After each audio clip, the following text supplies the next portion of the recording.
माता की, भारत माता की, भारत माता की। कुर्चिया,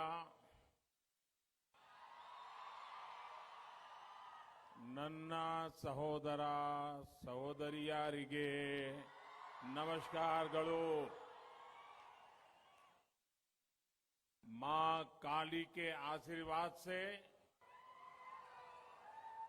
जागृत देवस्थान की भूमि पर ये जनता जनार्दन के दर्शन का मुझे अवसर मिला है। कुर्ची की इस धरती ने वीर योद्धाओं का शौर्य देखा है, छत्रपति शिवाजी महाराज का सुशासन देखा है। अब आज यहां विकसित भारत के लिए विकसित कर्नाटका का मंत्र गूंज रहा है। कुछ महीने पहले भी मुझे बेलगावी आने का अवसर मिला था,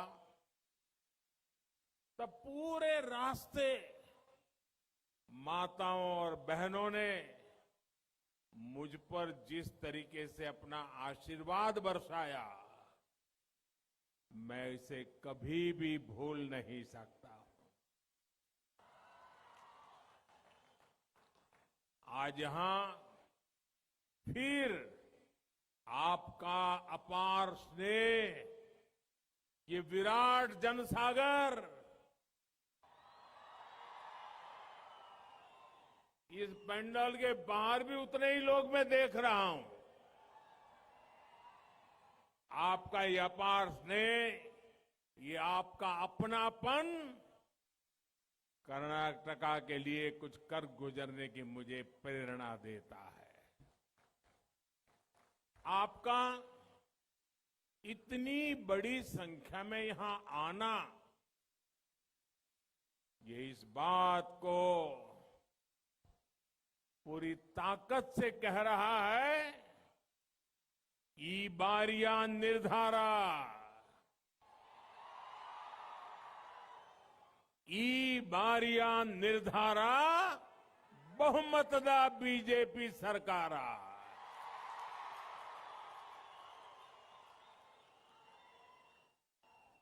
साथियों, आजादी की लड़ाई हो या फिर राष्ट्र के विकास का इतिहास, जब भी मातृशक्ति के योगदान की चर्चा आएगी तो बेलगावी का नाम आता ही आता है। वीर योद्धा कित्तूर रानी चेन्नम्मा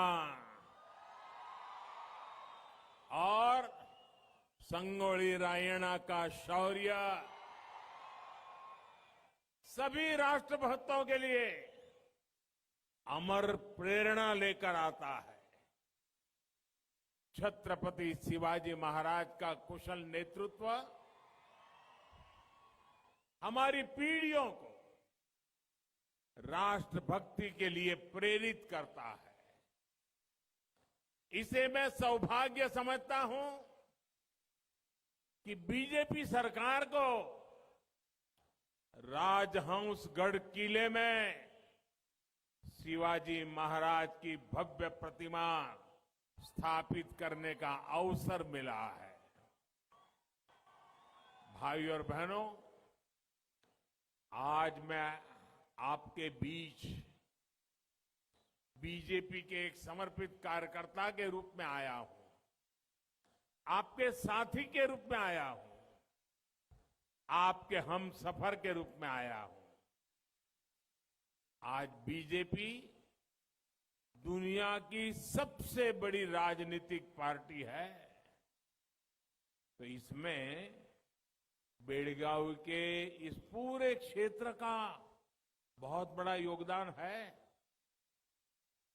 आपने बीजेपी के विचार और विस्तार दोनों को अपने आशीर्वाद से सींचा है।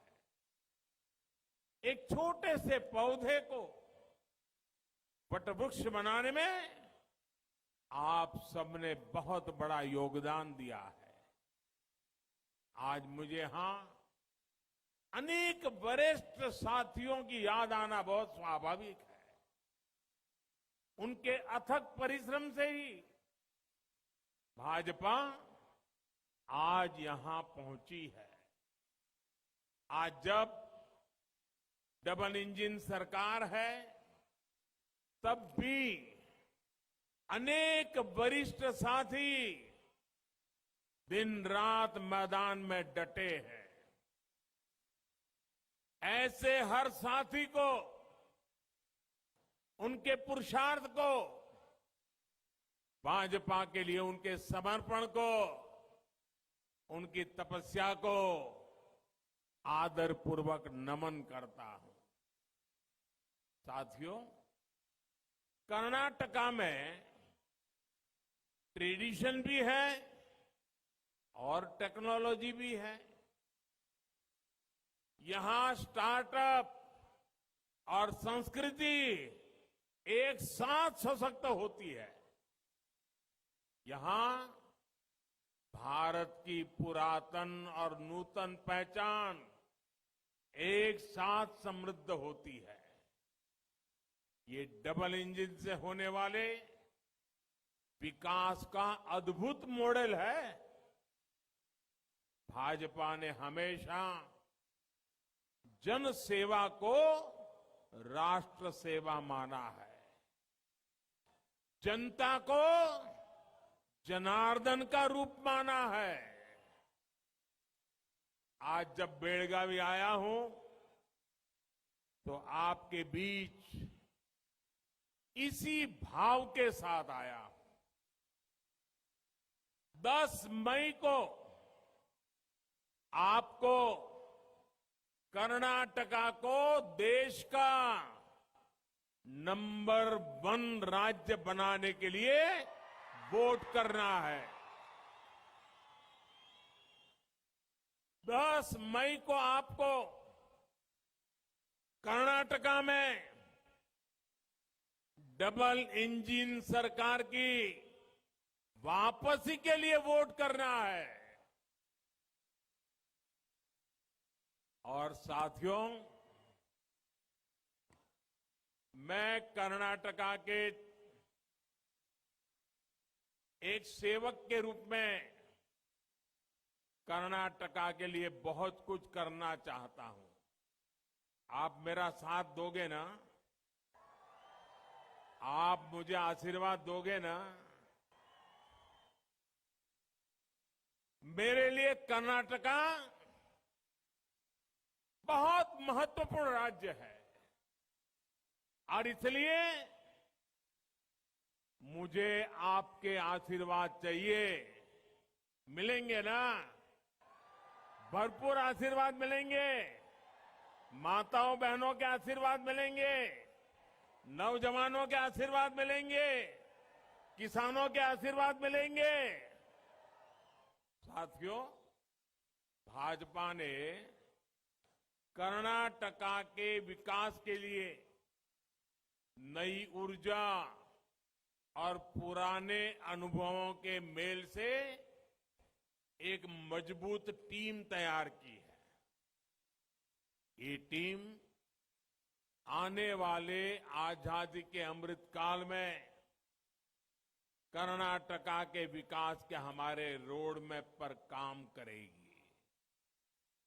अमृत काल के संकल्पों को सशक्त करने के लिए इस टीम को आपके आशीर्वाद चाहिए।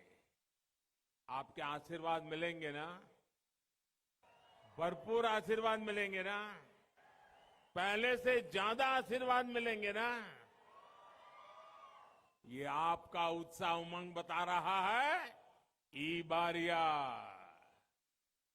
बारिया निर्धार बहुमत बीजेपी सरकार इस संकल्प को हमें मजबूती देनी है। साथियों, आपने देखा है कि भाजपा से पहले जोड़ तोड़ से बनी सरकारों का पूरा जोर सरकार बचाए रखने पर ही रहता था। अस्थिर सरकारों के उस कालखंड से कर्नाटका का बहुत नुकसान हुआ है। ये मैं अपने पीड़ा आपको बता रहा हूं जी, मेरा दर्द बता रहा हूं। कर्नाटक जैसा समृद्ध महान परंपरा वाला राज्य राजनीतिक अस्थिरता के कारण, खरीद बेच की राजनीति के कारण यहां के नौजवानों के सपने चूर चूर हो गए। और इसलिए कर्नाटका को सबसे पहली जरूरत है वो एक स्थिर राजनीतिक दल, एक मजबूत बहुमत वाली सरकार, पूर्ण बहुमत वाली सरकार। कर्नाटका को विकास की नई ऊंचाइयों पर ले जाने के लिए भाजपा ही एक स्थिर और मजबूत सरकार दे सकती है। साथियों, भगवान बसवेश्वर हमारी आस्था के केंद्र में है। उन्होंने ऐसे कालखंड में मानवता को लोकतंत्र और सामाजिक न्याय का रास्ता दिखाया, जब चारों तरफ इन मूल्यों के प्रति अंधकार दिखता था। साल 2014 में जब आपने हमें सेवा का अवसर दिया, तब भी देश में भ्रष्टाचार की, हिंसा और अराजकता का चारों तरफ अंधकार ही अंधकार था। पिछले 9 वर्षों में भगवान बसवन्ना की सीख पर चलते हुए हमने सबका साथ, सबका विकास पर बल दिया। आप याद कीजिए, कांग्रेस के करप्शन काल में गरीब, दलित, वंचित, पिछड़े, आदिवासी, हर कोई अपने हक से वंचित था। सस्ते राशन की योजना लंबे समय से हमारे देश में थी, लेकिन कांग्रेस के करप्शन काल में लाभार्थी को राशन, गरीब के पेट का राशन, वो भी पूरा नहीं मिलता था। इस अन्याय का सबसे बड़ा भुक्तभोगी हमारे एससी, एसटी, ओबीसी, इन्हीं समाज के हमारे भाई बहन इसके भुक्तभोगी थे। डबल इंजन सरकार ने इस अन्याय को दूर किया। आज कर्नाटका के लाखों परिवारों को पूरा राशन मिल रहा है, मुफ्त राशन मिल रहा है। साथियों, कांग्रेस के करप्शन काल में गरीबों के घर तक में घोटाले ही घोटाले होते थे। इसका बहुत बड़ा नुकसान भी हमारे दलित, आदिवासी, पिछड़े, एससी, एसटी, ओबीसी, इन समाज के लोगों को उठाना पड़ा। इस अन्याय को दूर करने के लिए हमारी सरकार ने कर्नाटका के गरीबों के लिए 7 लाख घर स्वीकृत किए हैं और ये काम तेज गति से चल रहा है। और मैं मेरे हर गरीब परिवार को कहना चाहता हूं, जिसके पास अपना पक्का घर नहीं है, उनको मैं कहना चाहता हूं कि जिस तेजी से काम चल रहा है, आपकी बारी भी बहुत जल्दी आ जाएगी। उनको भी पक्का घर मिलेगा। साथियों, हमारे देश में बहुत बड़ी संख्या में बंजारा समुदाय, गुमंतु, अर्धगुमंतु समुदाय है, लेकिन कांग्रेस ने कभी इस समुदाय की भी सूध नहीं ली। केंद्र में हमारी सरकार बनने के बाद ही इस समुदाय के लिए विशेष कल्याण बोर्ड का गठन किया। यहां कर्नाटका में भी बंजारा, लंबानी समाज के लाखों साथी रहते हैं। हजारों लोग तांडा बस्तियों में रहते हैं। इतने दशकों तक कांग्रेस की सरकारें रही, लेकिन इनकी मदद के लिए कांग्रेस ने ठोस कदम नहीं उठाए। उनका जीवन बदलने के लिए बड़े फैसले, स्थायी कदम डबल इंजन सरकार ने ही उठाए। हजारों परिवारों को उनके संपत्ति के हक्कू पत्र बीजेपी सरकार ने ही दिए। हजारों तांडा बस्तियों को, कुरुबा हट्टी को हमने राजस्व गांवों की पहचान दी है। ऐसे कदमों से बिजली, पानी, गैस, घर, ऐसी अनेक सुविधाओं का इन साथियों तक पहुंचना आसान हो पाएगा। साथियों, बीजेपी पूरी ईमानदारी से गरीब के लिए, बंजारा समुदाय के लिए, दलितों, पिछड़ों के लिए पूरी समर्पण भाव के साथ काम कर रही है। और मैं देख रहा हूं, मेरी बंजारा समाज की माताएं बहनें हमें आशीर्वाद देने के लिए बहुत बड़ी तादाद में आज आई है। मैं आपको प्रणाम करता हूं।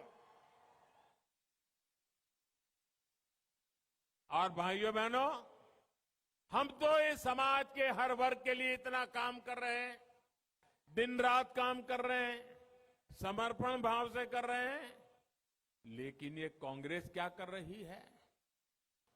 कांग्रेस कभी नहीं चाहती कि आपका उत्थान हो, आपका विकास हो।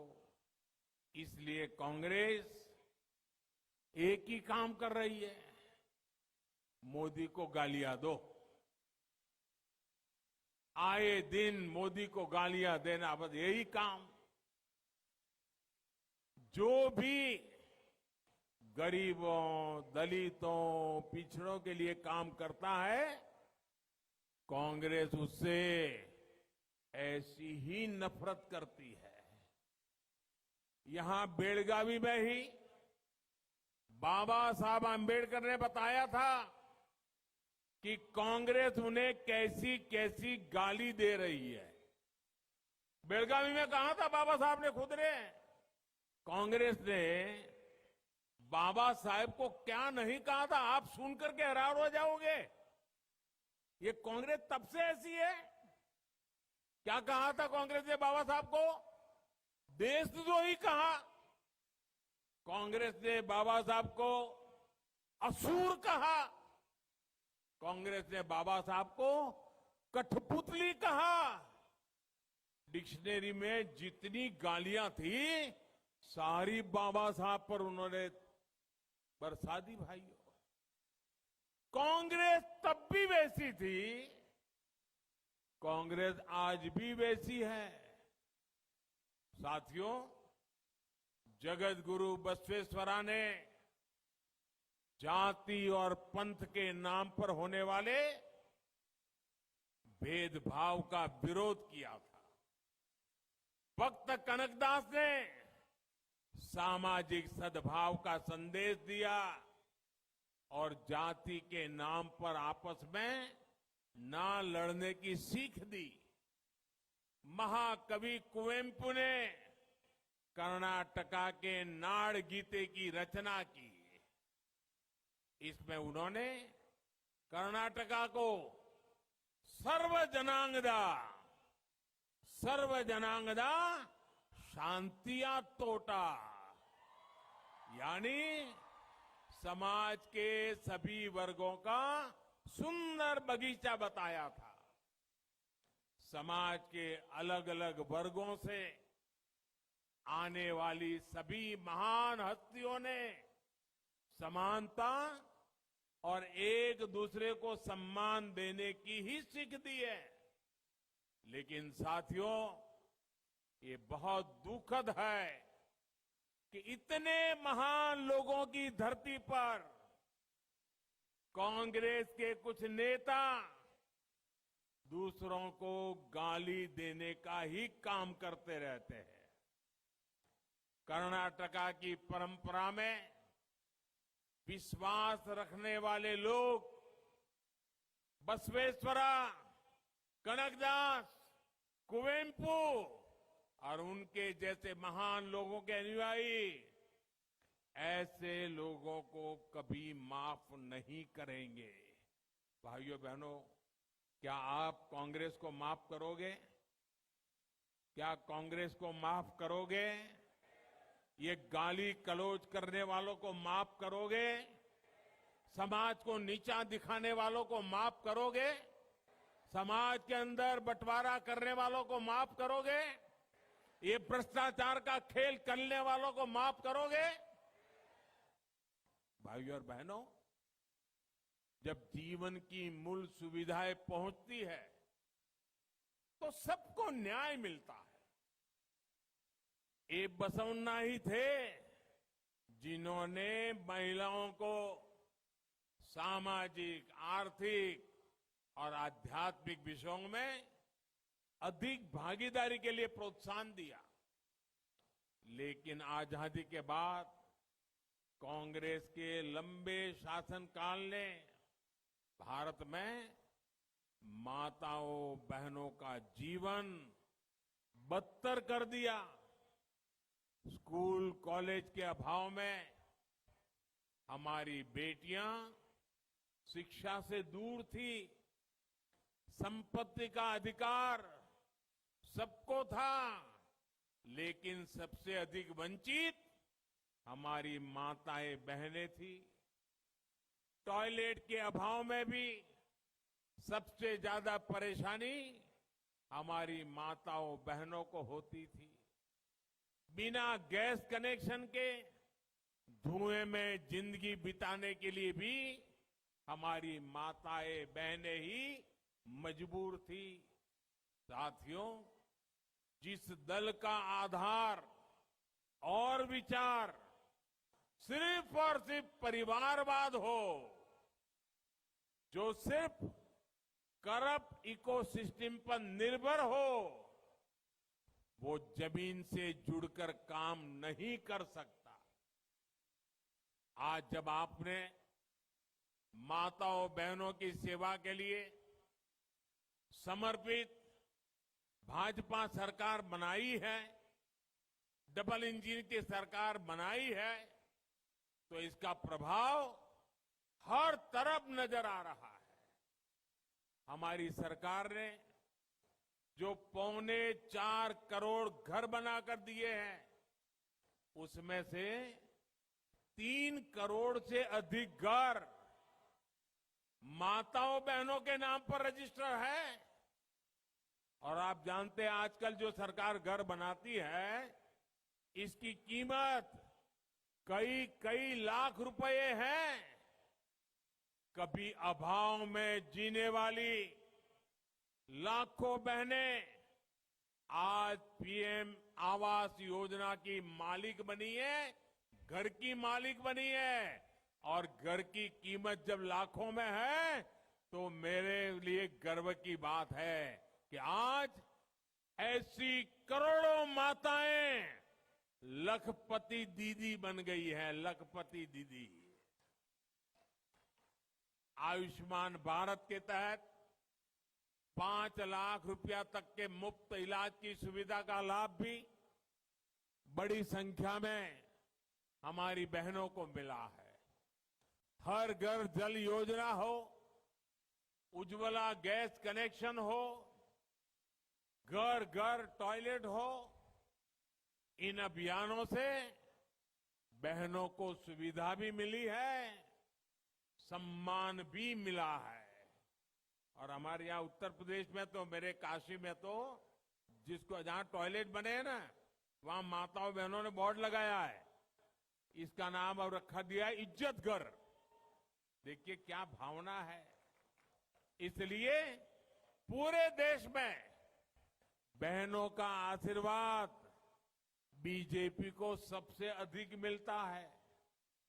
इसलिए कर्नाटक की बहनें आज घर घर जाकर के एक ही बात कह रही है, हर माता बहन बोल रही है, ई बारिया निर्धारा, ई बारिया निर्धारा बहुमतदा बीजेपी सरकारा। साथियों, कांग्रेस के करप्शन कल्चर का सबसे अधिक नुकसान देश के छोटे किसानों को भी झेलना पड़ा है। वोट पाने के लिए कांग्रेस ने लंबे समय तक कर्ज माफी के कार्ड खेले, लेकिन छोटे किसान, उनको तो बैंक का दरवाजा भी कभी देखने को मिला नहीं। बेचारे को कर्ज कहां मिलेगा? अरे उसका तो खाता भी नहीं खुला था। इसलिए उनको कर्ज माफी का तो कोई लाभ मिलता ही नहीं था। कर्ज माफी के नाम पर कांग्रेस अपने ही लोगों की तिजोरियां भरती थी। ये कांग्रेस के काम करने का तरीका था। लेकिन किसानों के लिए समर्पित डबल इंजन सरकार ने पीएम किसान सम्मान निधि शुरू की। किसानों के हक का पैसा सीधा उसके बैंक अकाउंट में पहुंचने लगा। आप कल्पना कर सकते हैं, सिर्फ बेलगावी जिले के किसानों के बैंक खातों में पीएम किसान सम्मान निधि का करीब 1300 करोड़ रुपया पहुंचा है। इतनी बड़ी राशि केवल इस एक जिले में आई है। कांग्रेस की सरकार होती तो ये सारा पैसा लूट जाता, कभी किसानों तक नहीं पहुंचता। साथियों, कांग्रेस ने हमारे कोऑपरेटिव्स के साथ कैसा व्यवहार किया है, मैं आज ये भी आपको याद दिलाना चाहता हूं, क्योंकि एक क्षेत्र है जहां कोऑपरेटिव का बहुत काम रहा है। हमारे कोऑपरेटिव्स ग्रामीण महिलाओं, किसानों की ताकत है। इसके बावजूद उनके साथ सौतेला व्यवहार किया जाता था। जब टैक्स छूट की बात आती थी तो हमारी सहकारी समितियों के साथ भेदभाव किया जाता था। लेकिन अब हमारी सरकार ने कोऑपरेटिव सेक्टर को भी टैक्स छूट का लाभ दिया है। इससे उनके पास ज्यादा पैसे की बचत होने लगी है। इस बदलाव से मैन्युफैक्चरिंग करने वाली और करने वाली नई सहकारी समितियों को बढ़ावा मिला है और रोजगार के हजारों अवसर तैयार हुए हैं। भाइयों और बहनों, कांग्रेस सरकार कैसे काम करती है, इसका एक और उदाहरण है गन्ने की खेती के साथ उन्होंने क्या किया। इस क्षेत्र की पहचान तो सक्करे जिले के रूप में होती है। ये हमारे जीवन में मिठास घोलने वाले किसानों की भूमि है। लेकिन कांग्रेस के करप्शन काल में गन्ना किसान हर स्थिति में परेशान था। सूखा पड़ गया तब गन्ना किसान परेशान, पैदावार बढ़ गई तब गन्ना किसान परेशान, पैदावार घट गई तब गन्ना किसान परेशान। एक तो कांग्रेस के काल में एफआरपी कम मिलता था, दूसरा गन्ने का बकाया सालों साल तक चलता रहता था। कई सहकारी समितियां बिल्कुल ठप हो गई थी। बीजेपी की सरकार ने गन्ना कोऑपरेटिव उसे सशक्त करने के लिए कदम उठाए। इसी वर्ष के केंद्र के बजट में 10,000 करोड़ रुपए की मदद गन्ना सहकारी समितियों के लिए तय की गई। प्रयास यही है कि गन्ना किसानों को समय पर भुगतान हो सके।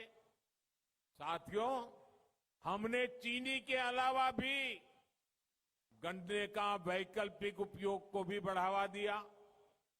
दुनिया में गन्ने से इथेनॉल बनाने की तकनीक बहुत पुरानी है, पहले आ गई थी। 2014 से पहले के 10 सालों में कांग्रेस की सरकार सोई हुई थी। ना तो इथेनॉल उत्पादन पर फोकस किया और न ही गाड़ियों में इथेनॉल के उपयोग के लिए नीतियां बनाई। बीजेपी सरकार ने बीते 9 वर्षों में गन्ने से इथेनॉल का रिकॉर्ड उत्पादन किया है। इसके चलते गन्ना किसानों को बेहतर कीमत मिली। अब हम पेट्रोल में 20% इथेनॉल बैलिंग की तरफ बढ़ रहे हैं। जो पैसा देश से बाहर जाता था वो पैसा अब किसानों के पास जा रहा है। भाइयों और बहनों, मोदी ने कांग्रेस के करप्शन काल के ऐसे अनेक रास्ते बंद कर दिए हैं। कांग्रेस यानी करप्शन का काल उनके खाते में जमा है। करप्शन का काल हमारे खाते में जमा है अमृत काल। इसलिए कांग्रेस परेशान है। जहां जहां से उनको मलाई मिलती थी मोदी ने वहां ताले लगाए हैं और इसलिए ये दिन रात माला जपते हैं। माला दिन रात क्या कहते हैं? मोदी तेरी कब्र खुदेगी, मोदी तेरी कब्र खुदेगी। ये कांग्रेस वाले मोदी की कब्र खोदने में लगे हैं और देशवासी कमल खिलाने में लगे हैं। और मैं देख रहा हूं भाइयों, आज मेरा ये तीसरा कार्यक्रम है। इस चुनाव में मेरा पहला दिन है, लेकिन इन तीनों कार्यक्रमों को देख करके मैं कह सकता हूं कि कर्नाटका की जनता ने पक्का कर लिया है। कर्नाटक की जनता पहले से अधिक ताकत से एक भाजपा की मजबूत और स्थिर सरकार बनाने का फैसला कर चुकी है और तभी कर्नाटक के हर कोने से आवाज आ रही है। गांव हो या शहर हो, गली हो या मोहल्ला हो, एक ही आवाज आ रही है, ई बारिया निर्धारा, ई बारिया निर्धारा, बहुमत दा बीजेपी सरकारा। ये नाद चप्पे चप्पे में सुनाई दे रहा है। कमल ही कर्नाटका की समृद्धि का प्रतीक है। बीजेपी के पास ही विकास का रोड मैप है। 10 मई तक हमें रुकना नहीं है, थकना नहीं है। हमें हर घर जाना है। जाएंगे ना? घर घर जाएंगे। पोलिंग बूथ में हर मतदाताओं को मिलेंगे। भाजपा की बात बताओगे? कर्नाटका सरकार की जनता की भलाई के कामों की बात बताओगे? अच्छा, मेरा एक काम करोगे क्या? मेरा एक काम करोगे आप लोग? जरा हाथ ऊपर करके बोलो तो पता चलेगा। मेरा एक काम करोगे? करोगे? प्रॉमिस? पक्का करोगे? सबको ही करोगे? लेकिन ये मेरा निजी काम है, करना पड़ेगा। करोगे? करोगे? देखिए, ये मेरा निजी काम है, मेरे दिल से जुड़ा हुआ काम है, मेरी भावनाओं से जुड़ा हुआ काम है। मेरे कर्नाटका के भाई बहन मुझे बताइए, करोगे ना? घर घर जाओगे? मेरा एक काम करोगे?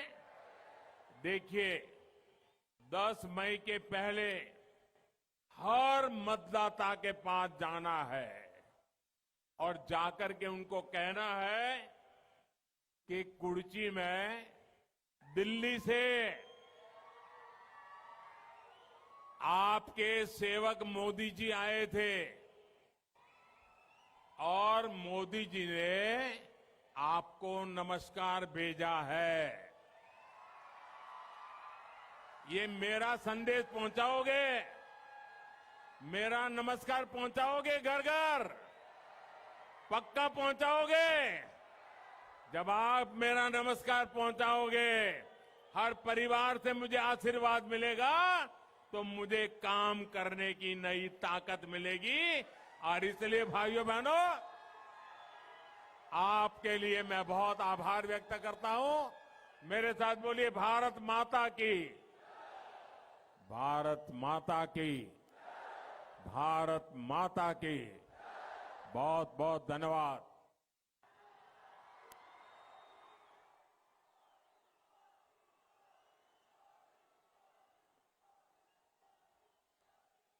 सबके साथ सबका विकास एंब मूल